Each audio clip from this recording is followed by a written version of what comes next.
The Sudanese army has recaptured the presidential palace in the capital Khartoum from occupying rebel forces. It could be a decisive turning point in the country's brutal civil war. Both sides are accused of widespread atrocities in a conflict that's devastated one of Africa's poorest regions. The war began 2 years ago when a paramilitary group, the RSF, challenged the army in a vicious struggle for power.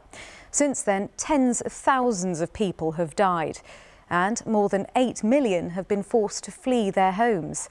Our correspondent Barbara Plett-Usher reached Khartoum as the army gained control and has sent this report.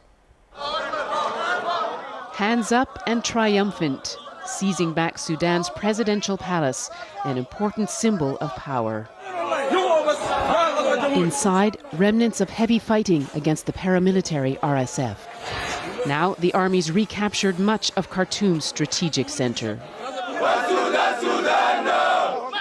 We were given access as the military launched this offensive. These troops are heading into the battle zone in Khartoum, says the army, to carry out a special operation against RSF fighters there. The intense battles followed weeks of an army advance. These videos posted by soldiers showing the surge towards the palace. But military successes don't ease the civilian cost of the war. At this morgue, more victims of shelling, this time a man and his wife. They were taking their boy to preschool, a neighbor tells us. Next to him, the dead man's brother, still in shock. This neighborhood is in the line of fire between the army and the RSF.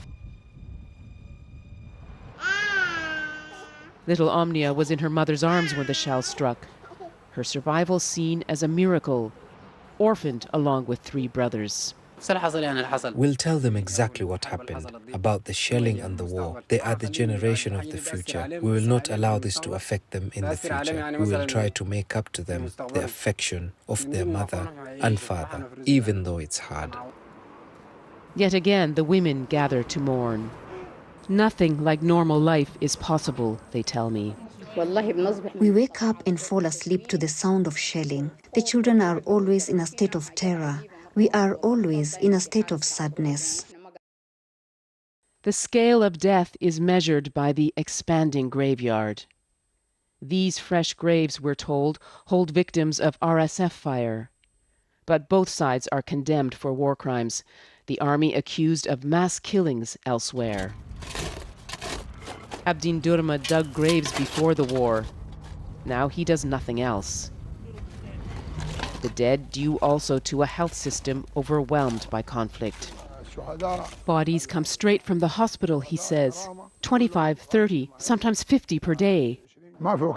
There's no time to sleep until the last body is buried, and then I sleep for half an hour or 15 minutes until I get another call. People die from bullets, from shelling. People are killed sitting in their homes. There's so much death. The army now believes it's on course to retake the rest of the capital. But they remain a long way still from winning the war. And the wounds of this conflict will continue to haunt Sudan. Barbara Plett-Usher, BBC News in the Sudanese capital.